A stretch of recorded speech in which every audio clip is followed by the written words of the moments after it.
ನಮಸ್ತೆ ನನ್ನೆಲ್ಲ ರೈತ ಬಾಂಧವರಿಗೆ. ಚಂದು ಕೃಷಿ ಮತ್ತು ಬೇಸಾಯ ಪ್ರಸಾರಕ್ಕೆ ನನ್ನೆಲ್ಲ ರೈತ ಬಾಂಧವರಿಗೂ ಸ್ವಾಗತ. ನನ್ನ ಹೆಸರು ಚಂದನ್ ಅಂತೇಳಿ, ತಿಪ್ಟೂರು ತಾಲೂಕು ಗೊರಗನಹಳ್ಳಿ ಗ್ರಾಮದವನು. ಇತ್ತೀಚಿನ ದಿನಗಳಲ್ಲಿ ನಿಮಗೆ ಗೊತ್ತಿರೋಂಗೆ 15 ದಿನ ಹಿಂದೆ ಒಂದು ಡ್ರಿಪ್ ಲೈನ್ ಬಗ್ಗೆ ಒಂದು ವಿಡಿಯೋ ಮಾಡಿದ್ದೆ. ಸಾಕಷ್ಟು ಜನ ನೋಡಿದ್ದಾರೆ. ಎಲ್ಲ ನನ್ನ ರೈತ ಬಾಂಧವರಿಗೂ ಧನ್ಯವಾದಗಳು. ಅದೇ ರೀತಿಯಲ್ಲಿ 15 ದಿನ ಹಿಂದೆ ಏಲಕ್ಕಿ ಬೆಳೆ ಅಡಿಕೆ ಗಿಡದಲ್ಲಿ ಸೂಕ್ತನ ಇಲ್ವಾ ಅಂತೇಳಿ ಒಂದು ವಿಡಿಯೋ ಮಾಡಿದ್ದೆ. ಅದೇ ರೀತಿ ಈಗ ಏನು ಹಾಕಿದ್ದೆ ಅಡಿಕೆ ಗಿಡದಲ್ಲಿ ಏಲಕ್ಕಿ ಬೆಳೆ, ಆ ಏಲಕ್ಕಿ ಬೆಳೆನ ಮುಂದಿನ ದಿನಗಳಲ್ಲಿ ನಾವು ಯಾವ ರೀತಿ ಕಾಪಾಡ್ಕೊಳ್ಬೇಕು, ಹಾಗೂ ಈಗ ಹಾಕಿರೋಂಥ ಅಡಿಕೆನೂ ಅಷ್ಟೇ ನಾವು ಯಾವ ರೀತಿ ಆ ಅಡಿಕೆನೂ ಕಾಪಾಡ್ಕೊಳ್ಬೇಕು ಅನ್ನೋದ್ರ ಬಗ್ಗೆ ಒಂದು ವಿಡಿಯೋ ಮಾಡ್ತಾಯಿದ್ದೀನಿ. ಮುಂಚಿತವಾಗಿ ಏನು ಅಂದರೆ, ನಾವೀಗ ಒಂದು ಬೆಳೆ ಯಾವುದೇ ಒಂದು ಬೆಳೆ ಮಾಡಿದ್ದೀವಿ ಅಂದ್ರ ಮೇಲೆ ನಮ್ಮ ಜಮೀನಿನಲ್ಲಿ ಮುಖ್ಯವಾಗಿ ನಾವು ಕಾಪಾಡ್ಕೊಳ್ಬೇಕು. ಕಳೆ ಜಾಸ್ತಿ ಹೆಚ್ಚಾಗಿರುತ್ತೆ. ಅದರಿಂದಾಗಿ ಕಳೆನ ಯಾವ ರೀತಿ ನಾವು ಈಗ ಅದನ್ನು ಕಂಟ್ರೋಲಿಗೆ ತರಬೇಕು, ಇಲ್ಲಾಂದರೆ ಅದನ್ನು ನಾವು ಹುಟ್ಟಿದಂಗೆ ಯಾವ ರೀತಿ ಕ್ರಮ ಕೈಗೊಳ್ಬೇಕು ಅಂತೇಳಿ ಒಂದು ವಿಡಿಯೋ ಮಾಡ್ತಾ ಇದ್ದೀನಿ. ಅದೇ ರೀತಿ ಈಗ ಏನು ಮಾಡ್ತೀವಿ ಅಂದರೆ, ಕಳೆ ಹೆಚ್ಚಾಗಿ ಜಾಸ್ತಿ ಯಾವುದೇ ಒಂದು ಬೆಳೆ ಮಾಡ್ತಿದ್ದೀವಿ ಅಂದ್ರೆ ಕಳೆನೂ ಜಾಸ್ತಿ ಆಗಿರುತ್ತೆ. ನಾವೀಗ ಅದನ್ನು ಯಾವ ರೀತಿ ಕಮ್ಮಿ ಮಾಡಬೇಕು, ಇಲ್ಲಾಂದರೆ ಅದನ್ನು ನಾವು ಪೂರ್ತಿ ಬರ್ದಂಗೆ ಮಾಡೋಕ್ಕೂ ಸಾಧ್ಯ ಆಗಲ್ಲ. ಅದೇನಾಗುತ್ತೆ ಅಂದರೆ, ಈಗ ನಾವೊಂದು ಉಕ್ಕೆ ಓಡಿಸಾದ್ಮೇಲೆ ಈಗ ಏನು ಒಂದು ಉಳುಮೆ ಮಾಡ್ತೀವಿ ಇಂಥವ ತಿರ್ಗಾ ನಾವು ಏನೀಗ ನೀರಾಯಿಸೋದ್ರಿಂದಾಗಿ ಮತ್ತೆ ಈಗ ನಾವು ಹಾಕಿರೋ ಬೆಳೆಯಲ್ಲಿ ಆ ಕಸ ಅನ್ನೋದು ಕಳೆ ಅನ್ನೋದು ಹೆಚ್ಚಾಗಿ ಜಾಸ್ತಿ ಬರ್ತಲೇ ಇರುತ್ತೆ. ಈಗ ಒಬ್ಬೊಬ್ರು ಹೇಳ್ತಾರೆ, ಈಗ ಕಳೆ ಔಷಧಿನೂ ಹೊಡೆದು ಅದರಿಂದಾಗಿ ಅದನ್ನು ಒಣಗಿಸ್ಬಿಟ್ಟು ಈಗ ಅದನ್ನು ಕಳೆನ ನೀಗ್ಸೋಕ್ಕೂ ಹೋಗ್ತಾರೆ. ನಾವೇ ಮಾಡ್ತೀವಿ ಅಂದರೆ, ಈಗ ಅಡಿಕೆ ಗಿಡ ಇರೋದ್ರಿಂದಾಗಲಿ ಇಲ್ಲ ಒಂದು ಬೆಳೆ ಯಾವುದೇ ಒಂದು ಬೆಳೆ ಮಾಡಿದ್ದೀವಿ ಅಂದಮೇಲೆ ಕಳೆ ಜಾಸ್ತಿ ಬರೋದ್ರಿಂದ ಕಳೆನಾಶಕ ಹೊಡೆದ್ರಿಂದಾಗಿ ನಾವು ಹಾಕಿರೋವಂಥ ಬೆಳೆಗೂ ಈಗ ಏನೇ ಒಂದು ರೋಗಗಳು ಜಾಸ್ತಿ ಹೆಚ್ಚಾಗೋಕ್ಕೆ ಸಾಧ್ಯತೆ ಇರುತ್ತೆ. ಇಲ್ಲ ನಾವು ಹಾಕಿರೋವಂಥ ಒಂದು ಯಾವುದೇ ಒಂದು ಗಿಡಗಳೇ ಆಗಲಿ ಒಂದು ಬೆಳೆನೇ ಆಗಲಿ ಅದಕ್ಕೂ ನಾವು ಹೊಡೆಯೋಂಥ ಕಳೆನಾಶಕದಿಂದಾಗಿ ಅದಕ್ಕೂ ತೊಂದರೆ ಉಂಟಾಗೋಕ್ಕೆ ಸಾಧ್ಯ ಇರುತ್ತೆ. ಈಗ ನಾವೀಗ ಕಳೆ ಔಷಧಿನೂ ಹೊಡಿಬಾರ್ದು. ಇಲ್ಲಾಂದರೆ ಯಾವ ರೀತಿ ನಾವು ಕಳೆನ ನಿರ್ವಹಣೆ ಮಾಡಬೇಕು ಅಂತ ಹೇಳಿದ್ರೆ, ಈಗ ಮುಖ್ಯವಾಗಿ ಈಗ ನಾವೇ ಈಗ ಏನು ಮಾಡ್ತೀವಿ ಅಂದರೆ, ನಿಮಗೆ ಗೊತ್ತಿರೋಂಗೆ ಹತ್ತಿರದ ಕೃಷಿ ಉಪಕರಣಗಳಲ್ಲಿ ಹೋಗಿ ಒಂದು ಈಗ ಯಾವುದೇ ರೀತಿ ಒಂದು ತಗೊಂಬಂದಿರ್ತೀವಿ ಅಂದರೆ, ಈಗ ನಾವು ಒಬ್ಬೊಬ್ಬರು ಕುಡ್ಲು ಸಾಯದಿಂದಲೂ ಕೊಚ್ಚಿ ರೆಡಿ ಮಾಡ್ಕೊಳ್ತಾರೆ. ಒಬ್ಬೊಬ್ಬರು ಈಗ ಜಾಸ್ತಿ ಜಮೀನಿದ್ದವರು ನಾವೀಗೆಲ್ಲ ಕೂಲಿ ಕೊಟ್ಟು ಮಾಡ್ಸೋಕ್ಕಾಗಲ್ಲ ಅಂತಲೂ ಇರ್ತಾರೆ. ಅದಕ್ಕೆ ಏನು ಮಾಡ್ತೀವಿ ಅಂದರೆ, ಈಗ ನಾವೀಗ ಬರೋ ಅಂಥ ಒಂದು ಕೃಷಿ ಉಪಕರಣಗಳಲ್ಲಿ ಒಂದು ಬ್ರಷ್ ಕಟ್ಟರ್ ಅನ್ನೋದನ್ನ ಒಂದು ತಗೊಂಬಂದು ಏನಂತ ಇರುತ್ತೆ ಕಳೆನ, ಈಗ ಬೆಳೆದಂಥ ಕಳೆನ ಅದರಲ್ಲೇ ಕಟ್ ಮಾಡೋವಂಥದ್ದು ಜಾಸ್ತಿ ಈಗ ನಮ್ಮ ಎಲ್ಲ ರೈತರಲ್ಲೂ ಒಂದು ಉಪಯೋಗ ಆಗ್ತೈತೆ. ಯಾಕೆಂದರೆ ಕಡಿಮೆ ಸಮಯದಿಂದಾಗಿ ಅತಿ ಹೆಚ್ಚು ಎಷ್ಟೇ ಒಂದು ಕಸ ಅಥವಾ ಕಳೆ ಅನ್ನೋದು ಏನಿರುತ್ತೆ ಹೆಚ್ಚು ಬೆಳೆದಿದ್ರೂ ಅದನ್ನ ಒಂದು ನೀಗ್ಸೋ ಅಂಥ ಕೆಲಸನ ನಮ್ಮ ಈಗ ಬ್ರಷ್ ಕಟ್ಟರ್ ಅಂಥದ್ದು ಒಂದು ಕೆಲಸ ಮಾಡುತ್ತೆ. ಹಂಗೆ ಈಗ ಏನು ಮಾಡಬೇಕು ಅಂದರೆ, ಒಬ್ಬೊಬ್ರತ್ತ ಈಗ ನಮ್ಮ ಹತ್ರ ಬ್ರಷ್ ಕಟ್ಟರ್ ಇರುತ್ತೆ, ಒಬ್ಬೊಬ್ರತ್ತ ಇರೋಲ್ಲ. ಆದರೂ ನಾವೀಗ ಏನು ಕಳೆ ನಿರ್ವಹಣೆ ಮಾಡಬೇಕು ಅಂದರೆ, ಈಗೇನು ನಾವು ಒಂದು ಬೆಳೆ ಹಾಕಿದ ತಕ್ಷಣವೇ ಈಗ ಏನೊಂದು ನೀರನ್ನ ಹಾಯಿಸ್ತೀವಿ, ನಾವು ಏನು ಈಗ ಒಂದು ಬೆಳೆಗೆ ಮಾತ್ರ ನೀರು ಹೋಗೋಕ್ಕೆ ಒಂದು ಡ್ರಿಪ್ ಲೈನ್ ಅಂತೂ ಮಾಡಿರ್ತೀವಿ, ಆ ಬುಡಕ್ಕೆ ಮಾತ್ರ ಹೋಗಂಗೂ ಮಾಡಿರ್ತೀವಿ. ಇರ್ಬೋದು ಈಗ ಯಾವ ರೀತಿ ನಿರ್ವಹಣೆ ಅಂದರೆ, ಈಗ ಇಲ್ಲೊಂದು ಅಡಿಕೆ ಗಿಡ ಐತೆ ಅಂತ ಅಂದರೆ ಇಲ್ಲಿ ಒಂದು ಏಲಕ್ಕಿ ಹಾಕಿದ್ದೀನಿ ನಾನೀಗ. ಈ ಕಸ ಯಾವ ರೀತಿ ನಿರ್ವಹಣೆ ಮಾಡಿದ್ದೀನಿ ಅಂದರೆ, ಈ ಸುತ್ತ ಮಾತ್ರ ಕಸನ ಹತ್ತೋದಂಗೆ ಮಾಡಿದ್ದೀನಿ. ಯಾವ ರೀತಿ ನಾವು ಹಾಕಿ ಏನೊಂದು ಬೆಳೆ ಹಾಕಿರ್ತೀವಿ ಅದ್ರ ಸುತ್ತ ಯಾವುದೇ ಕಳೆ ಬರ್ದಂಗೆ ಮಾಡಿದ್ದೀನಿ. ಅದಾದಮೇಲೆ ಇಲ್ಲೆಲ್ಲ ಕಳೆ ಇದೆ. ಈಗ ಏನು ಮಾಡ್ತೀನಿ ಅಂದರೆ, ಒಂದು ನಾವೀಗ ಯಾವುದೇ ಒಂದು ಬ್ರಷ್ ಕಟ್ಟರಲ್ಲಿ ಹೊಡಿತಾ ಇದ್ದೀವಿ ಅಂದರೂ ನಾವು ಹೊಡೆಯೋ ರಭಸಕ್ಕೆ ಏನಾಗುತ್ತೆ ಅಂದರೆ, ಒಂದೊಂದ್ಸಲ ನಾವು ಹಾಕಿರೋಂಥ ಗಿಡಗಳು ಕಟ್ಟಾಗೋ ಸಾಧ್ಯತೆಯೂ ಇರುತ್ತೆ. ಯಾಕೆಂದರೆ ಫೋರ್ಸ್ ಜಾಸ್ತಿ ಇರೋದ್ರಿಂದಾಗಿ. ಅದರಿಂದ ನಾವು ಏನು ಮಾಡಬೇಕು ಅಂದರೆ, ಈಗ ಕುಡ್ಲು ಸಹಾಯದಿಂದಾಗಿ ನಾವು ಹಾಕಿರೋಂಥ ಬೆಳೆಯಲ್ಲಿ ಸುತ್ತವ ಬುಡಗಳನ್ನ ನಾವೀಗ ಮಾಮೂಲಿಯಾಗಿ ಬಿಡಿಸ್ಕೋಬೇಕು. ಫಸ್ಟು ಏನು ಸುತ್ತ ಇರುತ್ತೆ ಒಂದೂವರೆ ಇಲ್ಲ ಒಂದು 2 ಅಡಿ ಅಷ್ಟು. ಯಾಕೆಂದರೆ ನಾವೀಗ ಬ್ರಷ್ ಕಟ್ಟರ್ ಹೊಡೆಯೋದ್ರಿಂದಾಗಿ ವೈರು ಸ್ಪೀಡ್ ಇರೋದ್ರಿಂದ ಬಡ್ಡೆ ಕಟ್ಟಾಗೋ ಸಾಧ್ಯತೆಯೂ ಇರುತ್ತೆ, ಇಲ್ಲ ಗಿಡಕ್ಕೆ ತೊಂದರೆ ಆಗೋದು ಜಾಸ್ತಿ ಇರುತ್ತೆ. ಕುಲುದದಿಂದ ಸುತ್ತ ಒಂದು ಸ್ವಲ್ಪ ಬಿಡಿಸ್ಕೊಂಡ್ರೆ ನಾವು ಈ ಮಿಕ್ಕಿರೋ ಅಂಥ ಈ ಮದ್ದಿದ್ದು ಏನು ನಾವೀಗ ಕಳೆಯಲ್ಲೆಲ್ಲ ಜಾಸ್ತಿ ಬೆಳೆದಿರುತ್ತಲ್ಲ ಅಂಥದ್ದನ್ನೆಲ್ಲ ನಾವೀಗ ಈ ಬ್ರಷ್ ಕಟ್ಟರ್ ಸಹಾಯದಿಂದಲೇ ಫುಲ್ ಎಲ್ಲ ಬಡಿಬೋದು.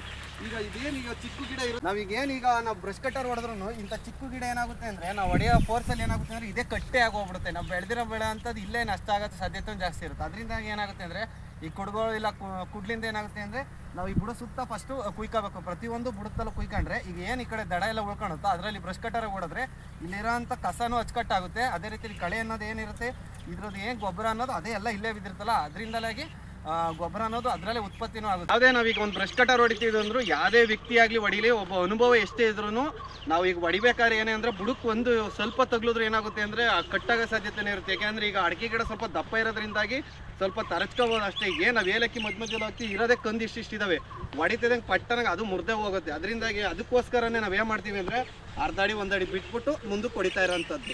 ಈಗ ಯಾವ ರೀತಿಲಿ ಬ್ರಷ್ ಕಟ್ಟರ್ನ ಹೊಡಿಬೇಕು ಅಂತೇಳಿ ಒಂದು ವಿಡಿಯೋ ಬಂದಲ್ಲಿ ತೋರಿಸ್ತಾ ಇದ್ದೀನಿ. ಅತಿ ಹೆಚ್ಚಾಗಿ ಈಗ ನಮ್ಮ ರೈತರಲ್ಲಿ ಏನು ಅಂದರೆ ಕಷ್ಟ ಅಂದರೆ ಅತಿ ಹೆಚ್ಚಾಗಿ ಉಳುಮೆಗೆ ಜಾಸ್ತಿ ದುಡ್ಡು ಕೊಡೋದು ಈಗ ಪ್ರಾಮುಖ್ಯತೆ ಹೆಚ್ಚಾಗ್ಬಿಟ್ಟೈತೆ. ಯಾಕೆಂದರೆ ಅತಿ ಹೆಚ್ಚಾಗಿ ಕಳೆ ಬೆಳೀತಾ ಇರೋದ್ರಿಂದ ಏನಾಗುತ್ತೆ ಅಂದರೆ, ಯಾವ ಉಕ್ಕಿ ಓಡಿಸ್ಬೇಕು ಉಳುಮೆ ಮಾಡಿಸ್ಬೇಕು ಅನ್ನೋದೇ ಒಂದು ತೊಂದರೆ ಆಯ್ತು. ಅದರಿಂದಾಗಿ ಏನಾಗುತ್ತೆ ಅಂದರೆ, ನಮ್ಮಲ್ಲಿರೋಂಥ ಅಧಿಕವಾಗಿ ಆದಾಯನೂ ಬರೋದಕ್ಕಿಂತವ ನಷ್ಟನೇ ಜಾಸ್ತಿ ಉಂಟಾಗ್ತಾ ಇರುತ್ತೆ. ಅದರಿಂದಾಗಿ ನಾವು ಏನು ಮಾಡಬೇಕು ಅಂದರೆ, ಈ ಕಳೆನ ನೀಗಿಸ್ಕೋಬೇಕು ಅಂದರೆ ಇಷ್ಟೇ ಕೆಲಸ ಮಾಡಬೇಕಾಗಿರೋದು. ನಾವು ಏನೊಂದು ಬೆಳೆ ಮಾಡಿರ್ತೀವಿ ಫಸ್ಟು ನಾವು ದಿನನಿತ್ಯ ಒಂದು ಅರ್ಧ ತಾಸಾರು ಸಮಯ ಕೊಟ್ಟು ನಾವು ಬೆಳೆದಿರೋಂಥ ಬೆಳೆಗೆ ಅದು ಸುತ್ತ ಅಚ್ಚುಕಟ್ಟು ಮಾಡ್ಕೊಂಡ್ರು ಸಾಕಾಗಿರುತ್ತೆ. ಮುಕ್ಕಿದ್ದೆಲ್ಲ ನಾವು ಮಧ್ಯದಲ್ಲಿ ನಿಮಗೆ ಗೊತ್ತಿರೋಂಗೆ ಯಾವುದೇ ಒಂದು ಯಂತ್ರೋಪಕರಣದಿಂದಾಗಿ ಮಧ್ಯದಲ್ಲಿ ಒಂದು ಅಂದಾಜು ಅಂದರೆ ಏನು ಒಂದು ಲೀಟ್ರ್ ಪೆಟ್ರೋಲಲ್ಲಿ ಕಮ್ಮಿ ಅಂದರೂ ಒಂದು 30 ಕುಂಟೆನ ಏನಿಗಿರುತ್ತೆ ಅದನ್ನು ಬ್ರಷ್ ಕಟ್ಟರಲ್ಲಿ ಹೊಡಿಬೋದು. ಅಂದರೆ ಕಳೆ ಇದ್ದಿದ್ದ ತಕ್ಕಂತೆನೂ ಒಂದು ಅದನ್ನು ಉಪಯೋಗ ಮಾಡ್ಕೋಬೇಕಾಗುತ್ತೆ.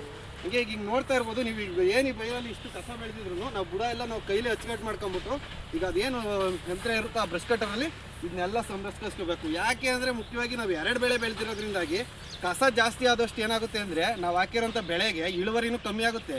ಅದೇನು ಈಗ ಒಂದು ಇಳುವರಿಗೆ ಬರೋದು ಇನ್ನೂ ಕುಂಠಿತವಾಗ್ತಾ ಹೋಗ್ತದೆ. ರೈತರಲ್ಲಿ ಅತಿ ಹೆಚ್ಚಾಗಿ ಜಾಸ್ತಿ ತಲೆನೋವು ಅನ್ನೋದು ಈ ಕಳೆ ಅನ್ನೋದು. ಯಾಕೆಂದರೆ ಯಾವುದೇ ಒಂದು ಬೆಳೆ ಹಾಕಿದ್ರೂ ಮುಖ್ಯವಾಗಿ ಕಳೆ ಅನ್ನೋದು ಹೆಚ್ಚಾಗೇ ಬರುತ್ತೆ.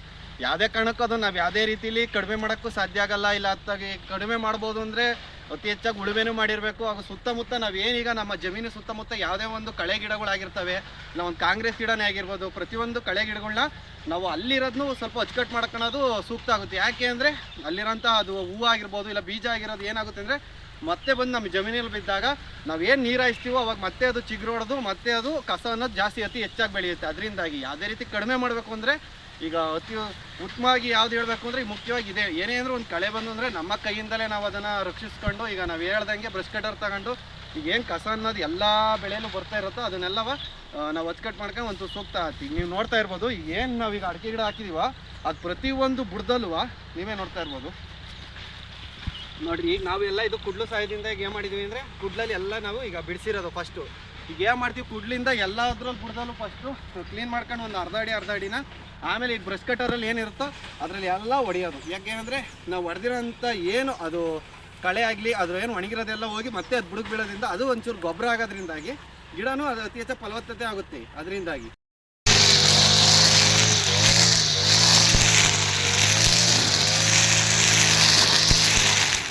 ನೋಡಿದ್ರಲ್ಲ ಸ್ನೇಹಿತರೆ, ಈಗ ನನ್ನೆಲ್ಲ ರೈತ ಬಂದವ್ರಿಗೆ ಇದೇ ರೀತಿ ಈಗ ಏನು ಬುಡ ಇರುತ್ತೆ ಈ ಬುಡ ನೋಡಿ ಈ ಬುಡಕ್ಕೆ ಹೊಡೆದ್ರೆ ಏನಾಗುತ್ತೆ ಅಂದರೆ ನಾವು ಹೊಡೆಯೋಂಥ ಬ್ರಷ್ ಕಟ್ಟರಲ್ಲಿ ಏನು ವೈರ್ ಇರುತ್ತೆ ಆ ಬಡ್ಡಿಗೆ ಹೊಡೆದಾಗ ನೋಡಿರಿ ಇಲ್ಲಿ ಮಾರ್ಕ್ಸ್ ಆಗುತ್ತೆ. ಅದೇನು ಮಾಡಬೇಕು ಅಂದರೆ ನಾವು ಈಗ ಇದೇ ನೋಡ್ಬೋದು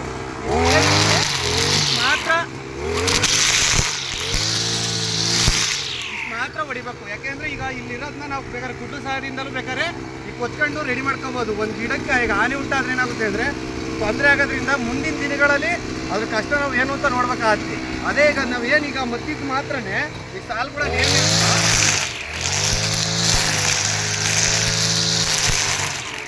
ಈ ರೀತಿಲಿ ಒಂದು ಕಡೆಯಿಂದ ಹೊಡೆಯೋದ್ರಿಂದ ಏನಾಗುತ್ತೆ ಅಂದರೆ ಕಸನೂ ಅಚ್ಚುಕಟ್ಟಾಗುತ್ತೆ. ಮತ್ತು ಈಗ ಏನು ಅಂದರೆ ನಮ್ದೀಗ ಕಸ ಏನೇ ಅತಿ ಹೆಚ್ಚಾಗಿ ಬೆಳೆದ್ರೂ ನಾವು ಇದನ್ನು ಪೂರೈಕೆ ಮಾಡ್ಕೊಂಡು ನಾವು ಬೆಳೆನ ಆರಾಮಾಗಿ ತೊಂದರೆನ ನೀಗಿಸ್ಬೋದು ಅನ್ನೋದು ನನ್ನ ಅನಿಸಿಕೆ. ನೋಡ್ತಾ ಇರ್ಬೋದು ರೈತರೆಲ್ಲರೂ ಈಗ ನೋಡ್ತಾ ಇರ್ಬೋದು. ನಾನು ಈಗ ಏನು ಹೊಡೆದಿದ್ದೀನಿ ಸಾಲು ನೀವೇ ನೋಡ್ಬೋದು. ಈಗ ಏನು ಅಡಿಕೆ ಮತ್ತು ಏಲಕ್ಕಿ ಮಧ್ಯೆ ಏನು ಗ್ಯಾಪ್ ಇರುತ್ತೋ ಕಸ ಅನ್ನೋದು ಏನು ಮಧ್ಯೆ ಇರುತ್ತಲ್ಲ ನಿಮ್ಮ ಕಳೆ ಅನ್ನೋದು ನೋಡ್ತಾ ಇರ್ಬೋದು ನೀವೀಗ. ಈ ಪಟ್ಟೆಯಲ್ಲಿ ಮದ್ದಿದ್ದು ಮಾತ್ರ ನಾನು ನೋಡ್ಕೊಂಡು ಬಡ್ಡೆ ಮಾತ್ರ ಹಂಗೆ ಬಿಟ್ಟಿರೋಂಥದ್ದು. ಈಗ ನನಗೆ ಈಗ ಕುಡ್ಗೋಲು ಇಲ್ಲ ಕುಡ್ಲು ಸಹಾಯದಿಂದ ಏನಾಗುತ್ತೆ ಅಂದರೆ ಆ ಬಡ್ಡೆ ಏನು ಬಿಡಿಸೋದ್ರಿಂದಾಗಿ ಗಿಡನೂ ಒಳ್ಳೆಯ ಪೈರು ಆಗುತ್ತೆ ಮತ್ತು ಒಳ್ಳೆಯ ರೀತಿಯಲ್ಲಿ ಫಲವತ್ತತೆ ಹೆಚ್ಚಾಗುತ್ತೆ. ಇಲ್ಲಾಂದರೆ ನಾವು ಹೊಡೆಯೋದ್ರಿಂದ ಏನಾಗುತ್ತೆ ಅಂದರೆ ಮುಂದಿನ ದಿನಗಳಲ್ಲಿ ತೊಂದರೆ ಅನ್ನೋದು ತುಂಬ ಜಾಸ್ತಿ ಉಂಟಾಗುತ್ತೆ. ಅದೇ ಈಗಲಿಂದಲೇ ನಾವೇನು ಮಾಡಬೇಕು ಅಂದರೆ ಬುಡದ್ದೆಲ್ಲ ಕೈಲೇ ಅಥವಾ ಕುಡ್ಲಿಂದ ಸಹಾಯದಿಂದ ಕಿತ್ಕೊಂಡ್ಬಿಟ್ಟು ಮದ್ದಿದ್ದೆಲ್ಲ ಹೊಡೆಯೋದಂಥ ಈಗ ಕಳೆ ಹೊಡೆದಿರೋಂಥದ್ದು ಇದೇನಾಗುತ್ತೆ ಅಂದರೆ ಮಣಿಕೊಂಡು ಮತ್ತೆ ಅದು ಗೊಬ್ಬರ ಆಗುತ್ತೆ. ಅದರಿಂದಾಗಿ ಈಗ ಯಾವುದೇ ರೀತಿ ಈಗ ಕಳೆನಾಶಕ ಎಲ್ಲ ಉಪಯೋಗಿಸೋದ್ರ ಬದಲು ಇದು ಮಾಡೋದು ನಾನೆಲ್ಲ ರೈತರಿಗೂ ಸೂಕ್ತ ಅಂತೇಳಿ ನಾನು ಮಾತು ಹೇಳ್ತಾ ಇದ್ದೀನಿ. ಹಂಗೆ ಈಗ ಯಾವ ರೀತಿಯೂ ಹೊಡಿತಾ ಇರೋದು ಅಂತ ನೀವು ನೋಡ್ತಾ ಇದ್ರಲ್ಲ. ಈಗ ಒಂದು ಸಾಲಿಂದ ಇನ್ನೊಂದು ಸಾಲಿಗೆ ಮಧ್ಯದಲ್ಲಿ ಈಗ ಏನು ಬ್ರಷ್ ಕಟ್ಟರಲ್ಲಿ ಹೊಡೆಯೋದ್ರಿಂದಾಗಿ ಕಳೆನ ತೆಗಿಯೋದಕ್ಕೆ ಸುಲಭ ಆಗುತ್ತೆ.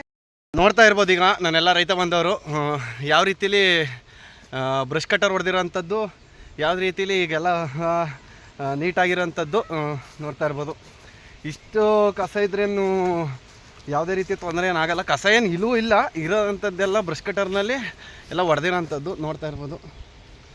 ಬಯಲು ಫುಲ್ಲು ಏನಿಲ್ಲ, ಮಿನಿಮಮ್ ನಮ್ಮ ಸಮಯದ ವೆಚ್ಚ ಒಂದು ತಾಸು ಅಥವಾ 1.5 ತಾಸಲ್ಲಿ ನಮ್ಮ ಕೆಲಸಗಳನ್ನ ಮುಗಿಸಿರೋಂಥದ್ದು ನೀವೇ ನೋಡ್ತಾ ಇರ್ಬೋದು. ಫುಲ್ಲು ಎಲ್ಲ ಫುಲ್ಲು ಮುಗಿಸಿರೋಂಥದ್ದು ಇದು ನಮ್ಮ ಬೈಲು ನೋಡಿ ಈ ಥರ ಇದೆ ಬ್ರಷ್ ಕಟ್ಟರಲ್ಲಿ. ಈಗ ನಮ್ಮ ಕೆಲಸ ಇನ್ನೇನಿದೆ ಅಂದರೆ ಈ ಬುಡದಲ್ಲಿರೋ ಅಂಥ ಕಸನ ಕ್ಲೀನ್ ಮಾಡಿದ್ರೆ ನಮ್ಮ ಕೆಲಸ ಮುಗ್ದಂತೆ. ನಮ್ಮ ಗಿಡಗಳಿಗೂ ಅಷ್ಟೇ ನೀರು ಹೋಗ್ತಾ ಇರೋವಂಥದ್ದು ಈ ಡ್ರಿಪ್ ಮುಖಾಂತರ ನೀವೇ ನೋಡ್ಬೋದು. ಇಲ್ಲಿ ಡ್ರಿಪ್ ಮುಖಾಂತರ ಹೋಗ್ತಿರೋಂಥದ್ದು. ಎಲ್ಲ ರೈತರಿಗೂ ಧನ್ಯವಾದಗಳು.